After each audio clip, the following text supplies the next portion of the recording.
60대 새로운 꿈을 가질 때, 이런 주제를 가지고 말씀을 드리겠습니다.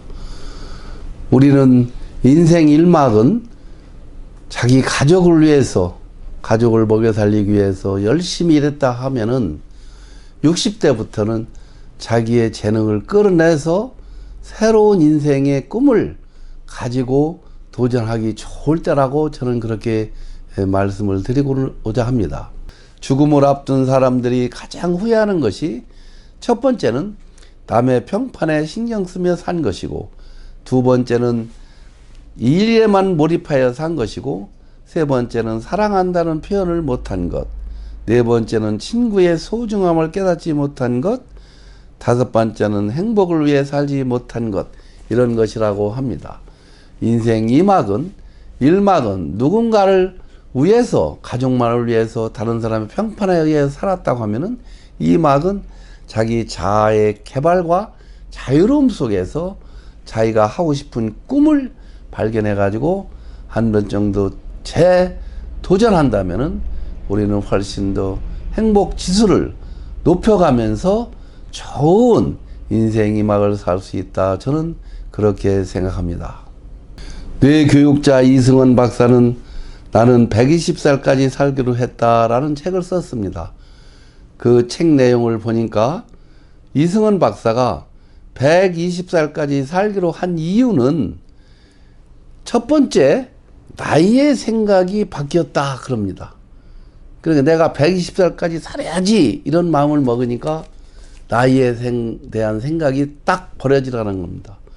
그러니까 60에 은퇴하면은 대개 야, 이제 은퇴하는 삶이지 하고 마음을 다 그냥 허술하게 생각하고 있는데, 내가 120살까지 살아야 되겠다는 그런 생각을 딱 할 때, 앞으로 40년에서 많게는 60년까지 더 산다고 생각하면은 내가 무엇인가를 잘해야 되겠다는 생각이 들어간다는 겁니다. 그러면은 40년, 60년을 살려면 첫째는 건강을 잘 챙겨야겠죠. 건강을 챙기기 위해서는 음식도 균형된 식사를 해야 되고, 나쁜 음식은 먹지 말아야 되고, 그 다음에 적당한 운동도 해야 된다 하는 것을 새로운 그런 자극이 되더라, 그런 얘기입니다. 두 번째로 120살까지 살아야 되겠다는 그런 생각을 하는 동시에 우리는 뇌에 그런 것이 전달되어서 우리는 뇌가 딱 거기에 표적화가 된다는 겁니다. 내가 120살, 앞으로 40년에나 60년을 더 살려면은 무엇을 어떻게 해야 될지 계속 생각하게 되고, 창의적인 생각을 하게 됨으로써 그 뇌 활동이 굉장히 좋아지게 된다, 이런 얘기를 합니다. 그 뇌 활동은 우리가 건강한 균형된 식사와 또 운동의 영향도 받지만, 가장 좋은 뇌 건강은 자기가 창의적인 활동을 지속적으로 한다는 것이라고 합니다. 괴테 같은 그런 괴테 작가도 그 나이 먹도록 집필 활동을 하는 걸 보면은 그 뇌 활동을 계속 한 사람들이 훨씬 더 행복 지수가 높았고, 또 훨씬 더 건강하게 오랫동안 잘 사는 것을 볼 수 있습니다. 우리가 잘 알고 있는 김영석 교수님께서도 103세임에도 불구하고 끊임없는 그 정신적인 활동을 하기 때문에 건강하지 않은가, 저는 그렇게 개인적으로 생각합니다. 그분은 지금도 집필 활동도 하시고 강의 활동도 하시면서 끊임없이 뇌를 갖다가 쓰는 것입니다. 우리는 60대, 100세나 120살을 바라본다면은 60대는 청년이라고 우리가 생각합시다. 이제 막 청년이니까 앞으로 40년, 60년을 내 인생을 알차게 끌고 나가야 하려면은 내가 어떻게 인생을 살아야 되는가를 한 번 정도는 생각하고 살면은 훨씬 더 우리가 활력 있고 또 행복 지수를 높여가며 살 수 있지 않나, 저는 그렇게 생각합니다. 엊그제 그 김미경 강사님의 그 영상 강의를 봤더니, 모든 사람에게는 그 잠재된 재능이 3가지에서 4가지 타고난 재능이 있다고 그럽니다. 어떤 사람은 그 재능 한 가지만 꺼내 쓰고 있고, 어떤 사람은 2가지, 3가지를 꺼냈던 사람이 있다. 자기 그 김미경 강사 같은 경우는 3가지를 다 꺼내 쓰고 있다.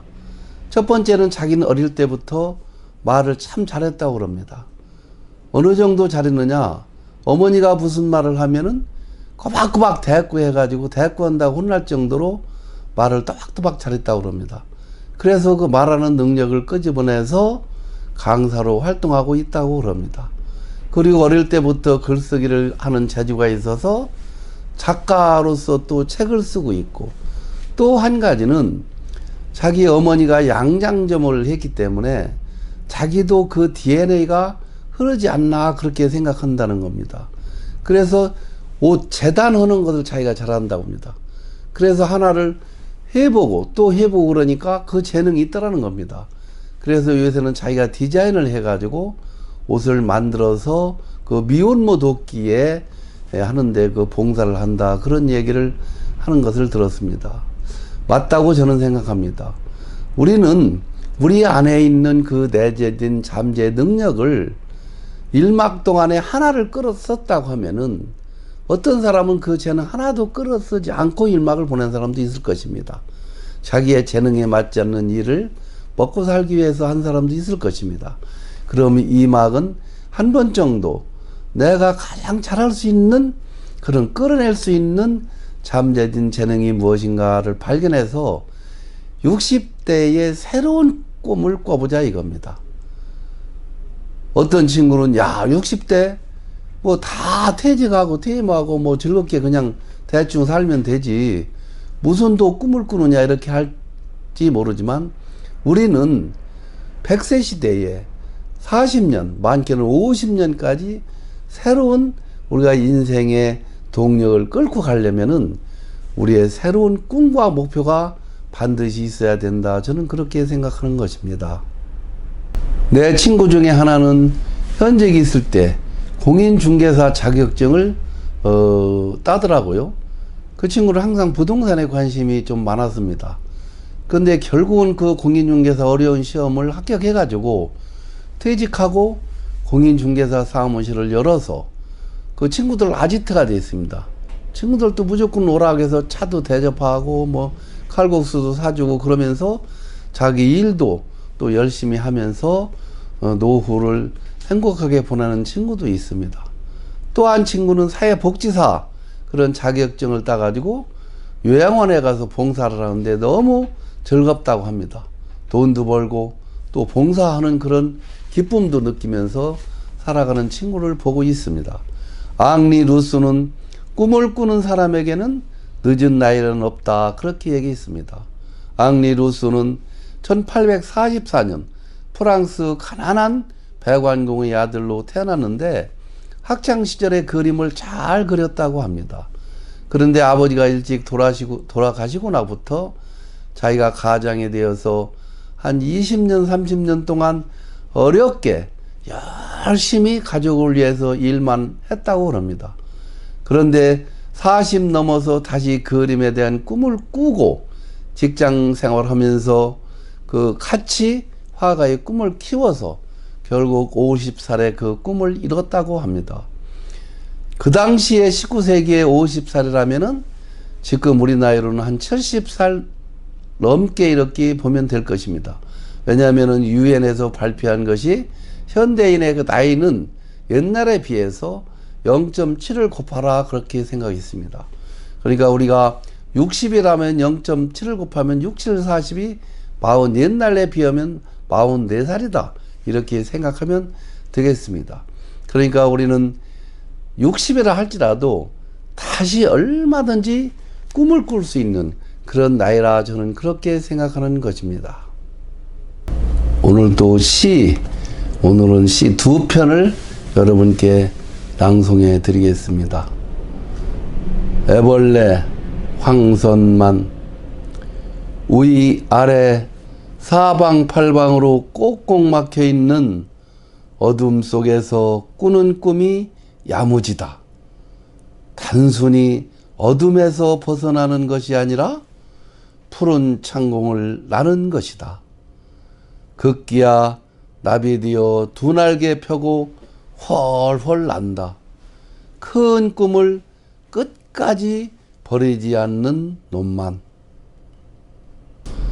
두 개의 묘비명 황선만. 행복한 인생. 항상 오늘에 몸을 던져 산 자 여기에 잠들다. 불행한 인생. 언제나 내일, 내일부터라고 주문을 외우던 자 여기에 잠들다. 감사합니다. 오늘도 구독도 눌러주시고 좋아요도 눌러주시고 댓글도 많이 달아주시면서 여러분들 소통의 창이 되시길 바랍니다. 감사합니다.